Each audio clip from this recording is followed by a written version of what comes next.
শান্তি দিবি না, বুঝলি? বাবান, বাবা ওর ঘরে যে আমি ঘরটা পরিষ্কার করে। আমার ঘর আমি পরিষ্কার করে দেবো, তুই চিৎকার। কটা বাজে আর তুই পরিষ্কার করবি? সে আমার জানা আছে, আমার কাজ আমাকে করে দিলে। তোর বাবা স্নানে গেছে, আমাকে কারখানায়। তোমার কারখানা? এগুলো তো সময় মেনে চলে নাকি? তোমার কারখানা? সে তো গেঞ্জির ফলস প্যান্টের স্ট্যাম্প প্যাকেজ ফিনিশিং। ও তাতে তোর আমার কি? কারখানা সেটা কারখানায়।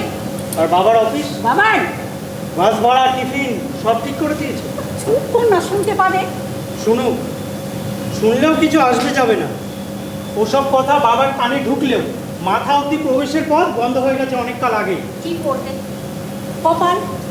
না মা, কপালে দোষ দিও না, এটা অভ্যাস। কিসের? কি অভ্যাস? ঠোঁট কাটা, যা এলো মুখে বলে দিল। সত্যি কথা বলা যদি অন্যায়। ন্যায় কি অন্যায় সেটা হাড়ে হাড়ে ভুগে এখন হেড অফিস ব্লক অচল। বাবা, তোর বাবার মাথার গন্ডগোলের জন্য তোর কি কোনো সহানুভূতি পর্যন্ত নেই?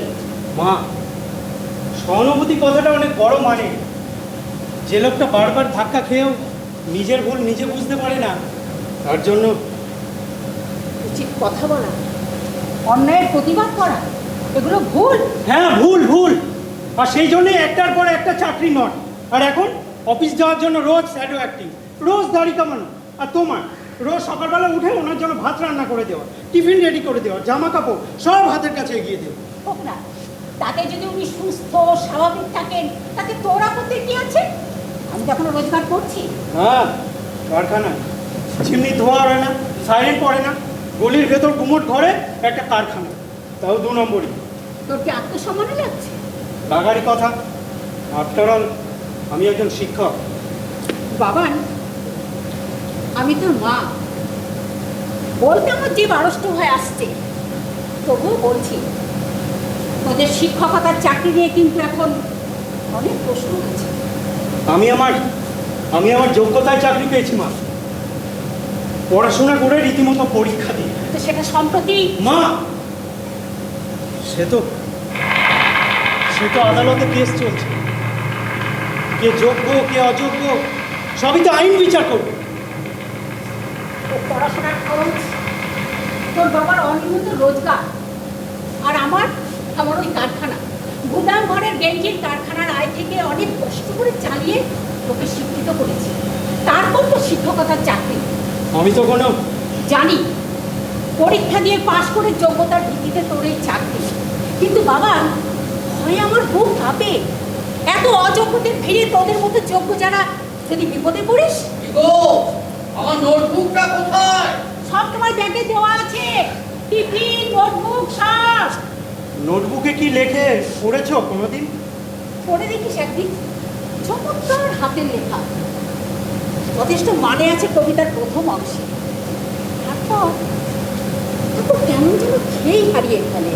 ডাক্তারের ওষুধ কি হাফ কাজ করছে? জিজ্ঞেস করে ফুল ডোজ করে নাও। বাবাই, আর আমারও যা অবস্থা, তাতে বাবার ছেলে হয়ে বাবার অবস্থায় আসতে আর বেশি দিন সময় লাগবে না। চুপ কর, দয়া করে তুই চুপ কর। তোমার খাবার বেড়ে রাখা আছে, তুমি খাও, আমি আসছি। যাও যাও, খেয়ে নাও। এই সময় তো তোমরা একসঙ্গে খেতেই অভ্যস্ত। হ্যাঁ, যাই, তুই ও, আমি বিছানা একটু ঝেড়ে দিয়ে যাই। তুমি যাও তো, আমি করে নিচ্ছি, যাও। যা খুশি কর।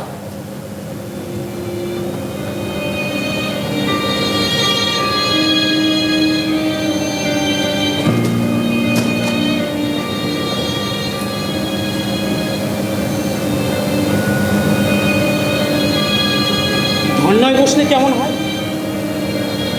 যারা চাকরি পায়নি তাদের সঙ্গে, নাকি আমরা যারা যোগ্য তাদের সঙ্গে? আমি কোন দলে? যোগ্য না অযোগ্য, নাকি কোনোটাই না? উফ, আজ নেই করে 6টা বছর হয়ে গেল। আমার মাইনের টাকায় মা একটু শান্তিতে আছে, আমাদের সংসারটা একটু সচ্ছল। কিন্তু ওদিকে কি অনিশ্চয়তা, একটার পর একটা রায় বেরোচ্ছে আদালতে, আর রাজনৈতিক দলগুলোর কেমন চেঁচামেচি বেড়ে যাচ্ছে। রাজনৈতিক সমর্থন কাউকে করব, কিন্তু কিন্তু কাকে?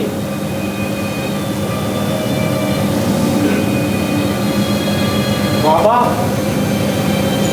কোথা থেকে এনে তোমাকে ঘরের মধ্যে জায়গা দিয়েছে? মানিক মানিক মানিক প্ল্যান। হে মানিক, তুমি তুমি কখন কার্বন ডাই অক্সাইড ছাড়ো, দিনে না রাতে? গুগল দেখে নিতে হবে, এই সব জায়গা গুগল সব করে দেবে। কিন্তু কিন্তু তুমি ঘরের ভেতরে কেন? বাইরের বাইরের আর সব গাছেদের মতো থাকলে তোমার কি হবে? প্রখর রোদ্দুরে তুমি কি শুকিয়ে যাবে? রোদ্দুর কি তোমার কাছে অসহ্য, অসহনীয়, দুর্নীতি? আর আর ঘরের ভেতরে স্নিগ্ধ বাতাস, নীতি আদর্শ তোমার কাছে? সেই তো কবে তোমাকে বাবা এনেছে, নিজের হাতেই পরিচর্যা করে চলেছে। কিন্তু আমি তো প্রায় লক্ষ্য করছি তোমার উচ্চতা একই রকম। বড় কবে হবে বাবা? বাড়ির মানুষগুলোকে একটু শান্তি দেবে, একটু স্বস্তি কবে? এরা তো কেউ চোর চোর চোর নীতি আদর্শহীন নয়। অঢেল লোভ, লালসা, প্রাচুর্যের লোভ কোনোটাই তো এদের মধ্যে নেই। তোমাকে দেখে আমি তো কোনো সিদ্ধান্তেই আসতে পারছি না। জগদ্দল সময় একটু পথ দেখাও বাবা। কি করছো? কি করছো তুমি? পাতায় পাতায় পড়েছে, পরিষ্কার করছো? পরে পরে করো, পরে। আমরা খেলাম, ওই হবে না, ওই হবে না।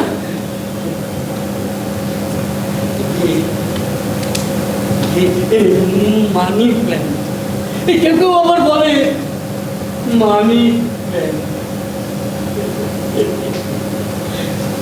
অর্থ কি অনর্থের মূল? তবে তো তোমার ঘোড়াটাকে আমি টবের গায়েই একেবারে আটকে দেব। অনর্থটা ঘটাবে কি করে বাবা?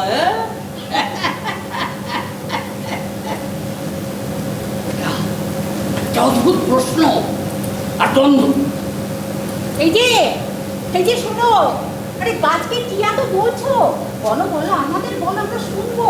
বলে ফেলো বাবা, বলে ফেলো। দ্বন্দ্ব দ্বন্দ্ব দ্বন্দ্ব দ্বন্দ্ব কোথায় নেই? আসলে আসলে ওই থিসিস অ্যান্টিথিসিস না থাকলে সিনথেসিসটা হবে কোথা থেকে বাবা? জলটা না খেয়ে তবে ঢেলে দিলে। এই দাঁড়াও, আমি এক গ্লাস জল এনে দিই, তুমি খেয়ে বেরোবে। না না, সময় নেই, সময় নেই। আমি চললাম। দেরি হয়ে যাবে, লেট খাতায় সাইন করতে হবে। তুই চুপ কর, তোর খাবারও বেড়ে রাখা আছে, সময় মতো খেয়ে নিস, আমি চললাম। বাবা যেটা বললো সেটা কি কিছু বুঝলে? না, তুই তো পড়াশোনা করেছিস, তুই বুঝলেই হবে। আমি চললাম।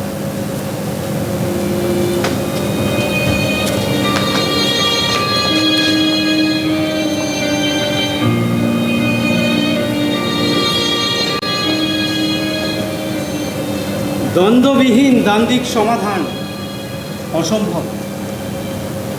কিন্তু কেন? তুমি যে ব্যবস্থাতে পরীক্ষা নেবে সবাই তাতেই প্রতিযোগিতা করবে যোগ্য হওয়ার জন্য। তুমি নির্বাচন করবে কে যোগ্য কে নয়, তুমি নিয়োগ দেবে, তুমি হর্তা কর্তা বিধাতা তবে কে? আদালত, বিচারক না আইন? উফ, একই অনিশ্চয়তা, কাকে বলবো? প্রতিনিয়ত সবাই ধর্ণা দিচ্ছে, সবার দাবি একটা সুর তাল ছন্দে গিয়ে এক হয়ে যাচ্ছে, যোগ্যদের চাকরি দাও। তবে আমি কি থিসিস না অ্যান্টিথিসিস? নাথিং। ওটাই তো শেষ কথা। কবে হবে এর সমাধান? কাকে বলবো? প্রতিনিয়ত ছাত্রছাত্রীরা শিক্ষিত হয়ে উঠছে, প্রতি বছর তাদের সংখ্যা বেড়েই চলেছে, আর যোগ্যরা প্রতিযোগিতা করছে যোগ্যতার প্রতিযোগিতায়। আর বেশ কিছু লোক পয়সার জোরে পেছনের দরজা দিয়ে চাকরি কিনে ওইসব কিলবিল করা প্রকৃত যোগ্যদের জ্ঞানের পর্যায়ে ফেলে দিচ্ছে। তাহলে এটাই কি অ্যান্টিথিসিস? না না না না, সব বেসামাল, বেলাগাম, বেসামাল। আমার ফোনটা করো।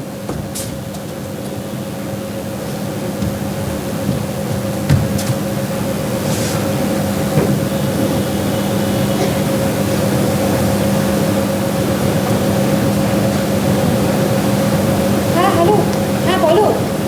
হ্যাঁ, তুমি কোথায়? আমি আছি একটা জায়গায় দরকারে, তুমি বলো। আরে নেটওয়ার্কে খুব প্রবলেম হচ্ছে, তুমি কোথায়? আছি একটা জায়গায়, তুমি কি বলবে তাড়াতাড়ি একটু বলো। আরে তোমার কথা খুব অস্পষ্ট হচ্ছে, তুমি কোথায়? খুব চেঁচামেচি হচ্ছে।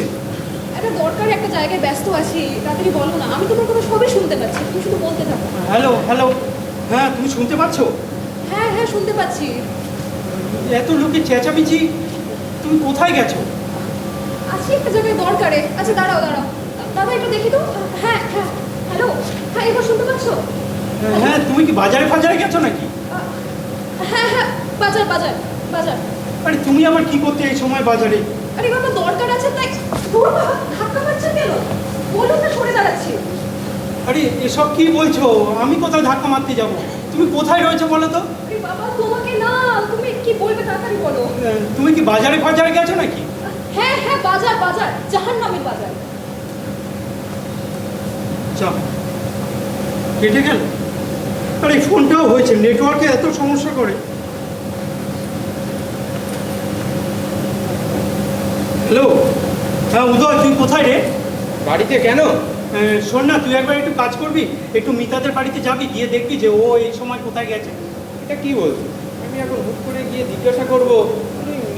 হ্যাঁ মিতা। ওটা তোর দেওয়া না, তোদের ভালোবাসার সিক্রেট নামের পাসওয়ার্ড। ওর নাম সমাপ্তি, ওকে? আরে ওই হলো, তুই একটু যা না, গিয়ে দেখ না। আরে আমি এখন গিয়ে হুট করে জিজ্ঞাসা করবো আপনার মেয়ে কোথা? হ্যাঁ ওটাই। সরি বন্ধু, সরি। পাড়ার সব থেকে বড় লোক প্রভাবশালীর বাড়িতে পাঠাচ্ছিস থানার লকআপে পাঠানোর জন্য? কেস খাওয়াবি নাকি রে? আরে এতে কেস খাওয়ার কি আছে? ওদের বাড়িতে সবাই জানে, আর আমি শিক্ষকতার চাকরি পেয়ে যাওয়াতে আমাদের বিয়ের ব্যাপারে ওদের বাড়ির সবাই রাজি আছে, শুধু আমার বাবার জন্যেই। আরে অত ইতিহাস আমাকে বলে লাভ নেই। আরে আমি এইমাত্র ক্লাব থেকে এলাম। তাতে কি হয়েছে? আরে দাঁড়া, অত ছটপট করিস। I can guess something. কিছুটা আন্দাজ করতে পারছি। কি আন্দাজ করতে পারছিস? আজকে পর্ষদের ওয়েবসাইটে টাকা দিয়ে চাকরি পাওয়ার একটা নামের লিস্ট প্রকাশিত হয়েছে তো। হ্যালো এই বাবা। ও টাকা দিয়ে চাকরি কিনেছে না রে? হ্যাঁ, এটা তো আমরা সবাই জানি, ওপেন সিক্রেট। দেখ, ওরই দলের কোনো বন্ধু বান্ধবদের সঙ্গে আলোচনা করতে গেছে হয়তো। রাখলাম রে।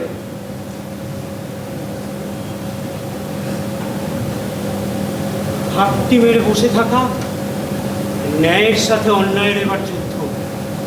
সময় এবং কালের গতি হোঁচট খাবে প্রতি পদে, হতেও পারে অবরুদ্ধ।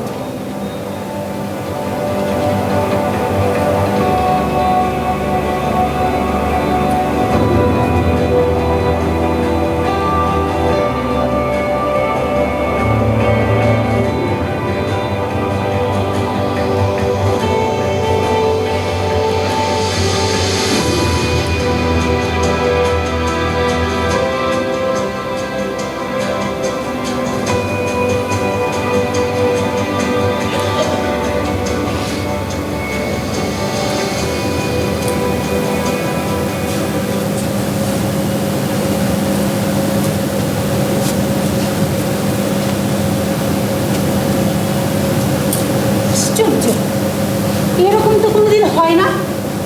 একটু এদিক ওদিক হলো, সময় মতো মানুষটা বাড়ি ফিরেই আসে। আর যে কি হলো, সকাল থেকে মনটা খুব গাইছে। বাবাটাও কেমন যেন বিরক্ত, বন্ধুটাকে ডেকে নিয়ে চলে গেল ফোন করতে। ফোন করলেই কেমন ঝাঁঝিয়ে উঠছে। কি যে করি।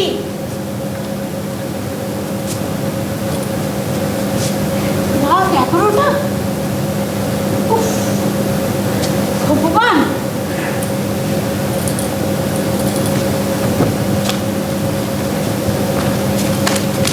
কে তোরা চলে এলি? বাবাকে পেলি? না, অনেক খোঁজ করলাম, কেউ কিছু বলতেই পারলো না। ও দরজাটা না লাগিয়ে থাক, খোলা থাক। যা গরম পড়েছে, একটু হাওয়া আসুক। আচ্ছা কাকিমা, কাকাবাবুরা যায়টা কোথায়?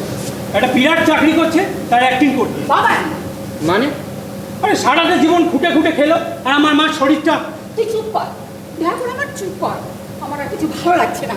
মানে যাদবপুর বাস স্ট্যান্ড থেকে রোজ নিউ টাউনে বাস ধরে যায়, কোথাও একটা গিয়ে বসে থাকে, গুছিয়ে একটা টাইমে টিফিনটা খায়, তারপর নিজের নোটবুকে আলবাল ছাল লেখে, তারপর ওই একই রুটের বাস ধরে আবার বাড়ি ফিরে আসে। বাবা তোর আজ কি হয়েছে বলতো? এরকম ভাষা তো তোর মুখে আগে কখনো শুনিনি। না কাকিমা, আজ ওর মাথাটাও ঠিক ঠিক নেই। কেন? না সে একটা অন্য কারণে। আসলে কি জানো বাবা, ওর বাবা কোনোদিনই সরকারি চাকরি করেনি। প্রথম চাকরিটা চলে যায় শ্রমিক আন্দোলনে নেতৃত্ব দেওয়ার দোষে। তারপর টুকটাক এদিক ওদিক করে চাকরি জুটিয়ে নিচ্ছিল, কিন্তু একটাও টিকলো না। দোকানে খাতা লেখার কাজও করেছি, হাতের লেখাটা খুব ভালো তো, কিন্তু কিন্তু মুখটা বড় বেভাস, অন্যায় দেখলেই প্রতিবাদ করে ওঠে, আর চাকরিগুলো সব চলে যায়। আচ্ছা কাকিমা, কাকাবাবুর মাথার গন্ডগোলটা ঠিক কবে? বেশি দিন না, বছর 5 ডাক্তার দেখানো হয়েছে, সবই ঠিক আছে, কিন্তু শেষটা কিছুতেই গুছিয়ে উঠতে পারে না। আমি যেন খেয়েই হারিয়ে ফেলে। কি হলো বলো তো? এরকম তো উনি কোনোদিন করেন না। করেন না, কি বা করবার আছে ওনার? এই যে চারিদিকে এত অব্যবস্থা, এত লন্ডভন্ড অবস্থা, হঠাৎ